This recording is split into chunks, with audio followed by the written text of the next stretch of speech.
வணக்கம் இந்தியா. இன்றைய தினம் தேசிய பங்குச் சந்தை சைக்கலாஜிக்கல் பேரியர் 26,200க்கு மேலே முடிவடைந்திருப்பது குறிப்பிடத்தக்கது. கிட்டத்தட்ட 318 புள்ளிகள் அதிகரித்து 26,203.50 முடிவடைந்திருக்கிறது. Advances 2,123, declines 563. அதுபோல் மிட் அண்ட் ஸ்மால் கேப்பும் இன்னைக்கு அவுட் பர்ஃபார்ம் பண்ணியிருக்கு நிஃப்டிலையும். மேலும் 52 வீக் ஹை ஆஃப் 100 ஸ்டாக்ஸ் ஏறி இருக்கு. 52 வீக் லோவில் 170 ஸ்டாக்ஸ்கள் இன்றைய தினம் நடந்துள்ளது. பட் மார்க்கெட் பிரெத்தை பார்க்கும் பொழுது பாசிட்டிவாக இருக்கிறது. ஸோ அதனால் மார்க்கெட்டுடைய மூவ்மெண்ட் ஒரு பெட்டராக இருக்கக்கூடும் என்பதை தெளிவுபடுத்துகிறது என்று சொல்லலாம். மேலும் துறைகளை பார்க்கும் பொழுது எல்லா துறைகளும் இன்னைக்கு பாசிட்டிவ். மெயினாக மெட்டல், எனர்ஜி அண்ட் மீடியா. எல்லாருக்கும் புரியாத போது ஏன் சார் இன்னைக்கு இப்படி ஏறுனது அப்படின்னு ஒரு கேள்வி இருக்கு இல்லையா? கேள்வி வேற எதுவும் இல்லைங்க. ஃபெட் இன்ட்ரெஸ்ட் ரேட் கட் டிசம்பரில் இருக்கும் என்பது தீர்மானமாகியுள்ளது. இரண்டாவது, ரஷ்யா வார் கூடிய விரைவிலேயே முடிவடையக்கூடும், ரஷ்யா அண்ட் உக்ரைன். ஸோ அதனால் improving Ukraine situation, very positive news to the market. So இவை ரெண்டும் தான் இன்றைய தினத்தில்.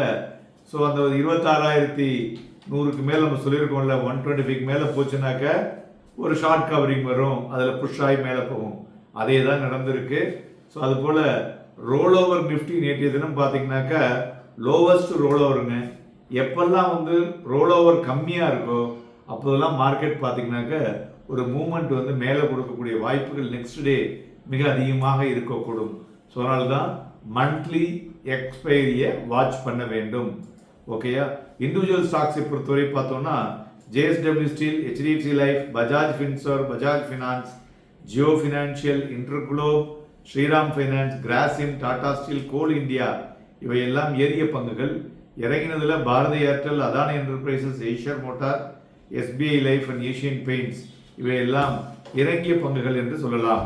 மேலும் தங்கம் இன்றைய தினம் எகைன் 251 ரூபாய் அதிகரித்து 1,26,076, வெள்ளி 2,794 ரூபாய் அதிகரித்து 1,59,115, குரூட் ஆயில் 25 ரூபாய் அதிகரித்து 5,199 மணிவாய் கொண்டிருக்கிறது. குரூட் ஆயில் பொறுத்தவரை ஓவராலாக குளோபல் மார்க்கெட்டில் ஒரு ஈஸ் அவுட் தான் ஆயிருக்கு அப்படின்னு சொல்லலாம். மேலும் பிளாக் டீலை பொறுத்தவரை பார்த்தோம்னா ZF commercial, then Laurus lab, Petronet மூன்றுலேயும் பிளாக் டீல் நடந்துள்ளது. மேலும் வாலட்டிலிட்டி இண்டெக்ஸை பொறுத்தவரை பார்த்தோம்னா இன்றைய தினம் 2.20% வீழ்ச்சி அடைந்து 11.97 உள்ளது. அதாவது வாலட்டிலிட்டி ஒரு குறைந்து மார்க்கெட் ஸ்டேபிளாக இருக்கக்கூடும் என்று நாம் இதன் மூலியமாக எடுத்துக்கொள்ள முடியும். நிஃப்டி ஃபியூச்சர் இன்னைக்கு above average, bank Nifty future average தான் நடந்திருக்கிறது. மார்க்கெட்டை பொறுத்தவரை காலையில் 25,842 ஒரு கீழே தான் ஓப்பன் ஆச்சு. இன்னைக்கு ஓப்பன் லோவும் சேமாக இருந்ததுங்க. அது பாருங்கள், thumb rule market starts moving அப்.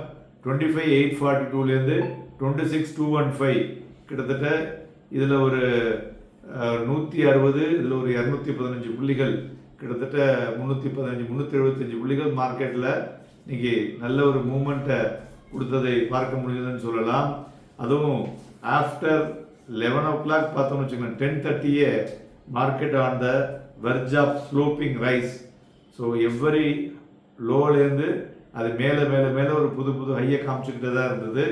அதுபோல் 26,215 நியர் டு த க்ளோசிங் பார்த்தாலும் அந்த ஹையில் தான் மார்க்கெட் முடிந்திருப்பது குறிப்பிடத்தக்கது. மேலும் ஹையர் ஹை அண்ட் ஹையர் லோவாக இருக்கிறதுனால மார்க்கெட் மூவ்ஸ் எபவ் 26,300ன்னு வச்சுங்களேன். ஒரு 26,255 26,300 இந்த புள்ளிகளில் ஒரு மாதிரி ஒரு ½ அன் ஹவர் முன்னாலே ஷார்ட் கவரிங் ஆகிட்டு ஃபர்தராக ஒரு 300-400 புள்ளிகள் ஏறக்கூடிய வாய்ப்புகள் இருக்கக்கூடும். மேலும் இப்பொழுது சப்போர்ட் பார்த்தோம்னா ஸ்ட்ராங்காக 26,163 இருந்து கொண்டிருக்கிறது. நாளை தினம் நமது சந்தைகளில் வாங்கி விற்பதற்கும் விற்று வாங்குவதற்கும் ஏதுவாக இருக்கக்கூடும். Happy and profitable day.